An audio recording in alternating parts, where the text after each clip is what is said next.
Alright, so 10.6 is the law of cosines, and we are going to focus on the law of cosines today to find angle measures and side lengths. And then on Monday, we'll do Heron's formula to find the area. So there's going to be another area formula. So yesterday we did the law of sines, okay? With the law of sines, you had to have an angle measure and the side across from it. Okay, so you had to have that. But if you don't, if you have a side angle side situation or you're given all three sides, this is when you're going to use your law of cosines. Okay, so you can be given all three sides or two sides and the included angle. Do you guys remember what the included angle means? That, so if whatever two sides you have, let's say you have this side and this side, this would be the included angle, okay? Or if you have a triangle and you're given this side and this would be the included angle, okay? So it would be in between them, in between the two sides, okay? All right, so I gave you guys some time to think about the patterns. Can you guys share with me some of the patterns that you guys wrote down? Yeah. The sides are squared. Yes, so all the side lengths here, like in the first part, are going to be squared, right? Is there something else you guys said for that too? That a squared equals b squared plus c squared? Yeah. Yeah, it's really similar to the Pythagorean theorem. The Pythagorean theorem is actually in the last one. Good. Okay, what else did you guys notice? In the negative, like 2ac cosine b, Yeah. the a and the c are the ones that are being added to. Yes, okay, so if you have b squared and c squared in front, then that's what you're multiplying by the negative 2. Here you have the a and the c, and then negative 2ac. A squared, b squared, the a and the b, minus ab. Good, let's do at least one more. Yeah, Lizzie?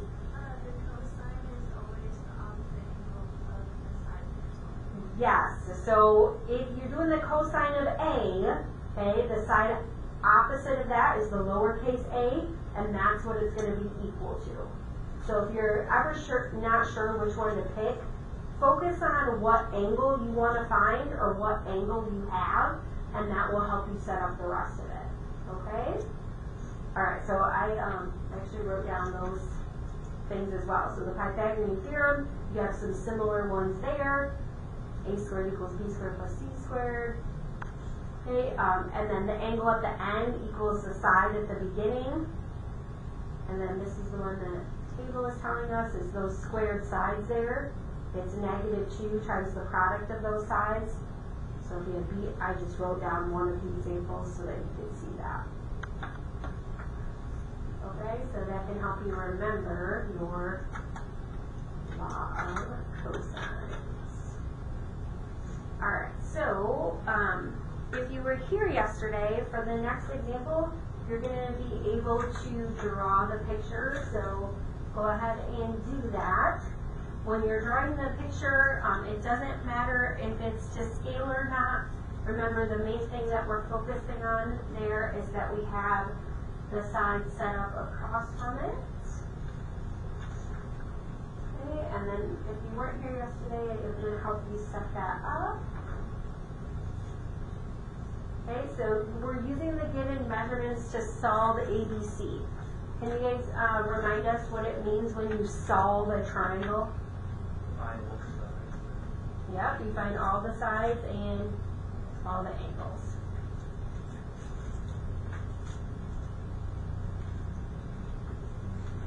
Okay, great.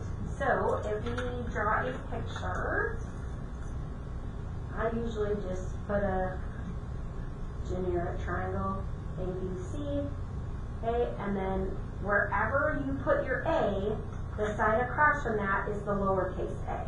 Wherever you put your B, the side across from that is lower b, and then we have our angle measure for C, and then this would be lowercase c. Alright, so let's organize what we want to find. So we have to find side C, the measure of angle A, and the measure of angle B. So what we have here, this is side angle side. So in a side angle side situation, the first thing that you're going to do is find the length of the third side. Okay, so before you find the angles, we're going to find the length of the third side. We're going to do that with our law of cosines. So again, if you aren't sure which one of the law of cosines to use, you have to base it on the angle you have. So we have angle C, which means I have to use the equation that starts with what? You have to, yep, C squared, because you have angle C. So this is C squared equals A squared plus B squared minus 2AB times the cosine of C. Yes, yep, so you definitely were introduced to it in geometry, and then we're just going to use it more in depth today. For the first one, I am just going to plug everything in, and then I'm going to teach you some shortcuts. So you have A squared, B is 5, so you have 5 squared, minus 2 times 8 times 5, times the cosine of 32.2 degrees. Alright, so we already know 8 squared is what? 64, so 64 plus 25. Usually, I do those together. And then 8 times 5 is 40, so 40 times 2 is 80. Now, when you're following your order of operations, right, before we could do like 25 minus 80, we have to multiply. You have to follow your order of operations, but you can add these two together, that's fine. Okay, so we have 89 minus 80 times the cosine of 32.2 degrees. So again, you cannot subtract those yet. You have to follow your order of operations, so you have to multiply these two before you could do 89 minus that quantity. But let's remember what we're trying to find, okay? This is equal to C squared. So I'm trying to find C. What should I be doing to both sides? Taking the square root, okay? So what I would do is I would put this whole thing in my calculator at one time. 89 minus 80 times the cosine of 32.2 degrees. And again, when your input is degrees, you want to make sure that you're in that mode.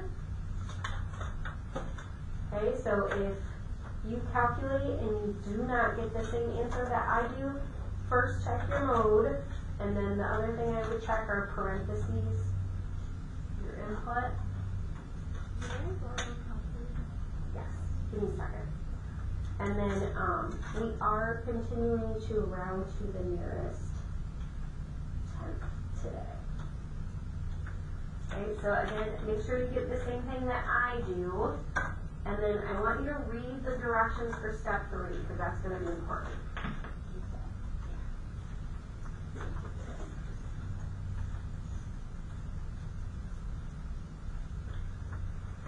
Does anybody else need to borrow a calculator today?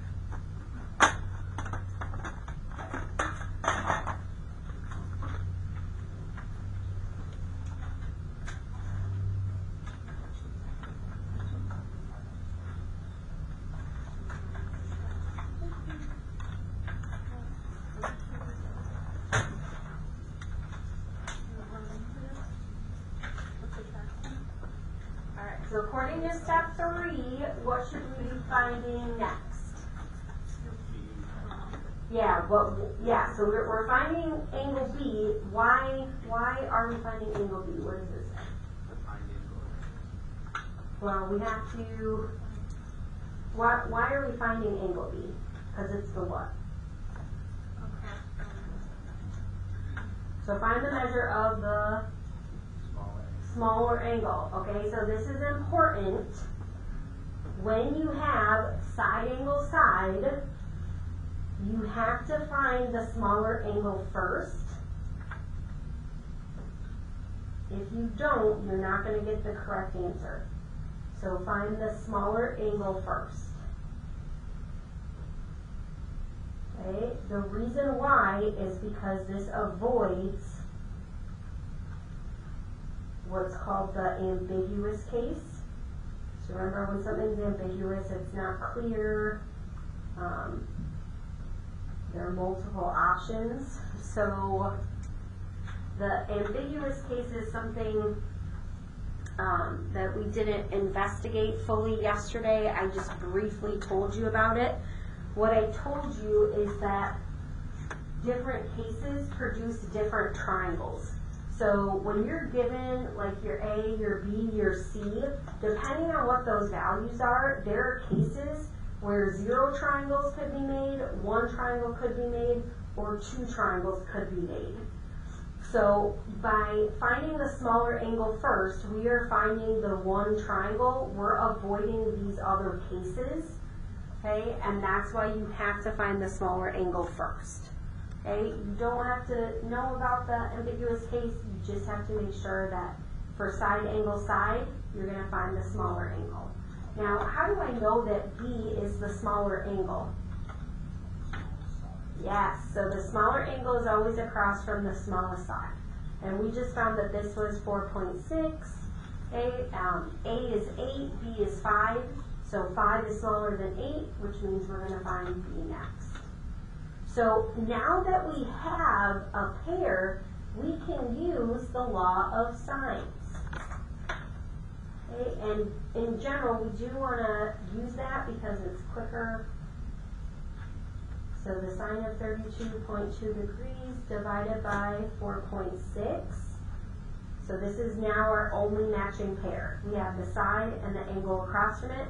That's the only matching pair we have. Okay, so we're going to find the smaller angle, which we've already determined is B, so it's equal to the sine of B over 5. Okay, that's our matching pair. Okay, so yesterday we talked about, to solve this, we use what method? Yes, cross multiplying. So we know that the sine of B is equal to 5 times the sine of 32.2 degrees divided by 4.6. Now to separate and to find angle B, to separate from that sine, what do I have to do to both sides? No? Yes, which is inverse sine. Yes. So use your inverse sine. So if you take the inverse here, you're just going to be left with the measure of angle B, and then we're going to do the sine inverse of this whole quantity. So 5 times the sine of 32.2 divided by 4.6. Okay, and really, you can jump from this step here to this step. These are the 2 steps that I want to see on your homework. This. Okay? But you could absolutely put that one in there. I just know some of you are looking for ways to write less, right? And then again, just double check that when you're entering this in, that your parentheses are in the correct place. Okay, and you will get the measure of angle B is 35.4 degrees.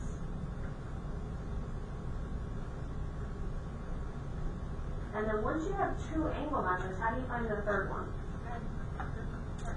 Yeah, let's just subtract from 180.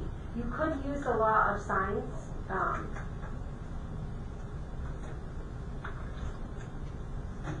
To find that now that you have B, but this is going to be the quickest way. Is this like a proportion? These are, yes.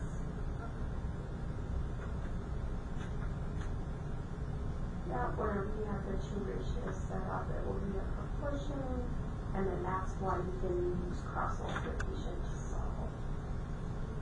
Yeah, so you're using the ratio of the sides. Okay, and then you'll find the measure of angle A is 112.4 degrees. Yeah. Why would it mess it up if you don't find small angle? So if you were to find the measure of angle A first, you would have it set up like this. So let's solve the equation and see what would happen. So you do the sine inverse of 8 times the sine of 32.2 divided by 4.6. And then see how you get this value for A, the 67.9. This is just another possible triangle. And so you wouldn't get the correct value for A. So sometimes there are multiple triangles that can be made from the given information. Yes.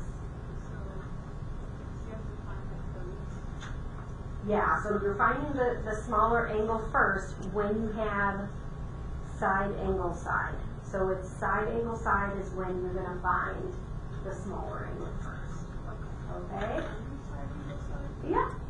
Because if you have a different situation, you can use law of sines instead.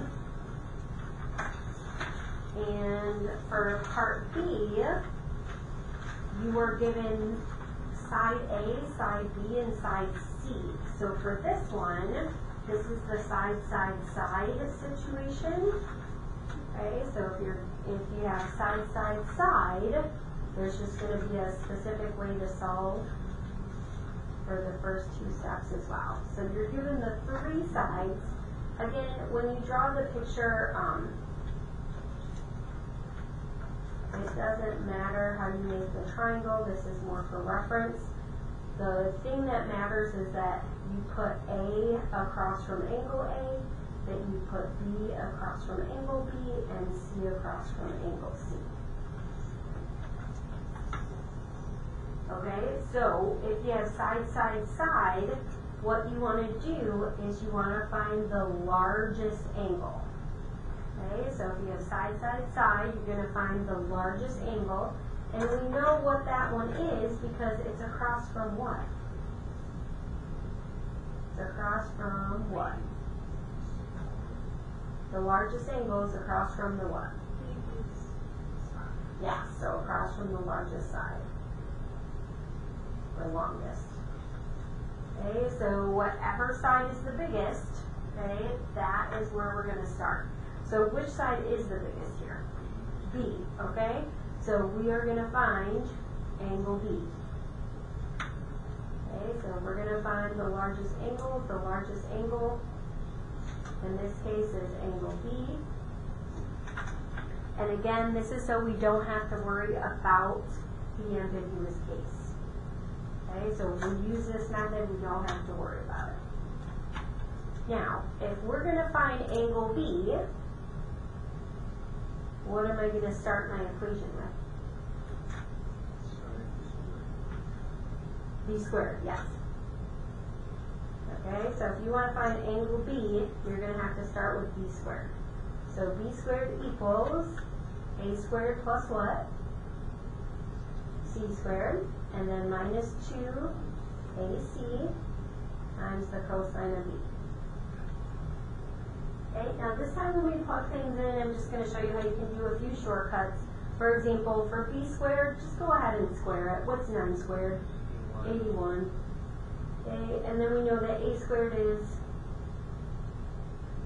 64, C squared 49. And then this is 2 times 8 times 7 times the cosine of B. So we aren't plugging in anything for B. Now, you can always add these first 2 together. That is fine. So 64 plus 49 is going to be 113. And then you can always multiply these together. So 8 times 7 is 56. You double 56, what do you get? Yeah. So negative 112 is right here, times the cosine of B.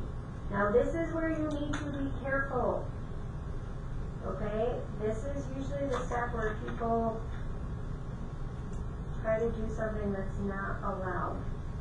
Okay? You have to make sure that you are following the order of operations.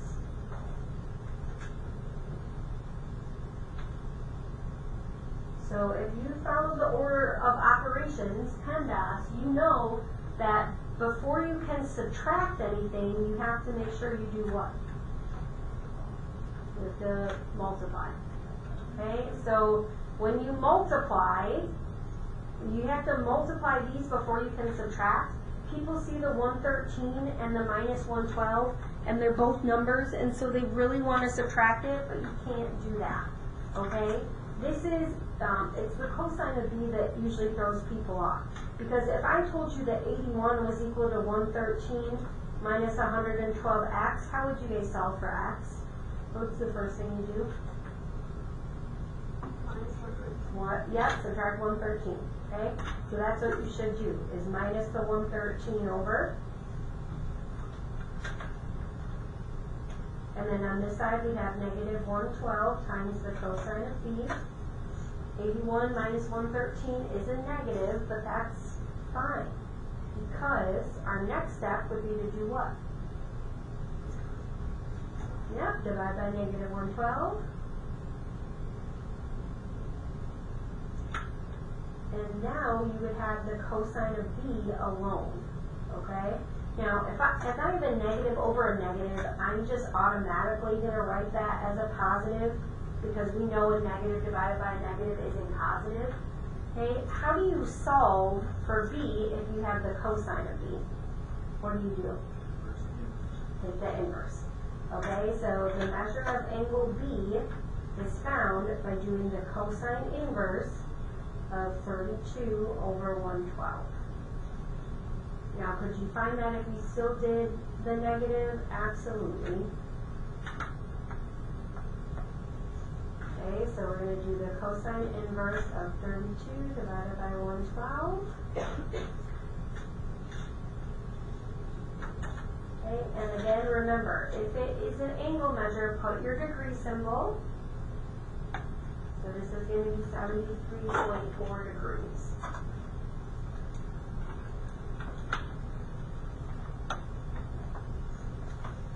Okay, now the good news is by finding the largest angle, we have already avoided the ambiguous case. So in step 3, when you are finding the other angle measures, it does not matter which one you find first. And you also have your choice. So you could use the law of sines or you could use the law of cosines. Okay, so we already found angle B, so you can find angle A and angle C in any order. Once you have found the largest angle from there, it does not matter. Okay? What does matter is you have to have your pair. So now that we know this is 73.4, we have to use the sine of 73.4 degrees over 9. And then, like I said, you can choose to solve for A or C. I just usually go alphabetical. So I do the sine of A over 8. And then, like I told you earlier, you're going to get really good at this as you tend to practice. So if you're finding an angle measure, what are you going to have to find? What are you going to have to use to find the angle measure? The sine inverse. The sine inverse. Okay, so then you multiply, cross multiply. 8 times the sine of 73.4 degrees divided by 9. Okay, so if you want to jump from here to here, that's fine. Okay? So 8 sine of 73.4. Make sure you close the parenthesis there.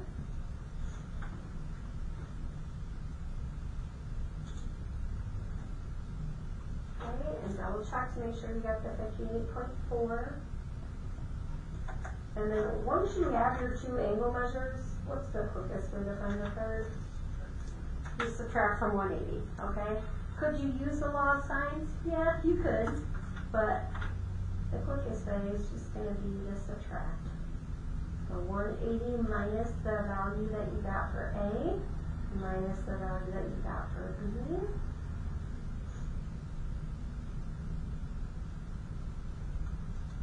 And you should get 48.2 degrees. Okay, so now we have angles A, B, and C.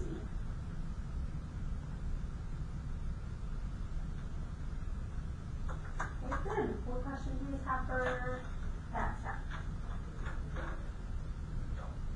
Alright, then let's tackle our story problem. So we have a hiker traveling at an average speed of 2.5 miles per hour.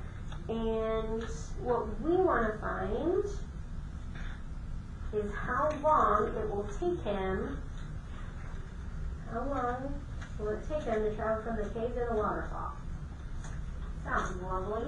Person must be on a great vacation, going from a cave to a waterfall. Have you guys been to any caves? Like the Mana caves? Those aren't too far away. Are those cool? Yeah. Like them?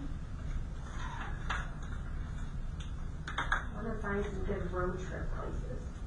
You guys recommend?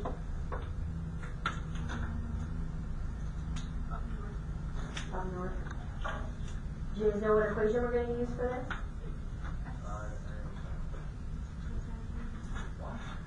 No?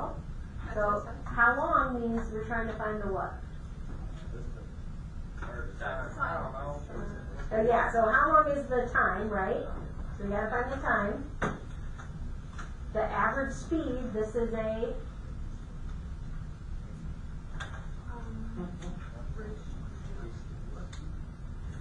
this isn't a distance. We are gonna, yes, it is a rate. And there is an equation that combines the distance, the rate, and the time, which is the distance is equal to, yeah, do you remember? Distance equals? No. No. Rate times, yes. Right, so D equals RT, okay? So if we're trying to find the time, okay, then we have to solve this equation for t. So to get t by itself, we would just divide both sides by r. So the time is equal to the distance over the rate. Okay, so this is what we're going to have to do. Okay, so we already are given the rate. Do we have the distance yet, according to our picture? So we're trying to find from the waterfall to the cave, which would be here to here. So do we know what that distance is yet? 3 miles. Nope. That's cabin to the cave. Oh, it's 4 miles. Okay, so 4.2. what do we have to do? Well, before we can find this, we have to find the distance. What are we going to use to find the distance? Nope. You can only use the Pythagorean theorem if you have what? We have 2 sides. Obviously, using equal sides, we could make triangles. We have 2 sides. You would have to have, you use the Pythagorean theorem, what do you have to have? What do you have to have to use the Pythagorean theorem? A right triangle, thank you. Okay, so if you don't have a right triangle, you can't use the Pythagorean theorem. But for this one, we have side, angle, side. So SAS means you can Law of cosine. draw cosines. Right? Okay, from cave to waterfall. Then once we find that,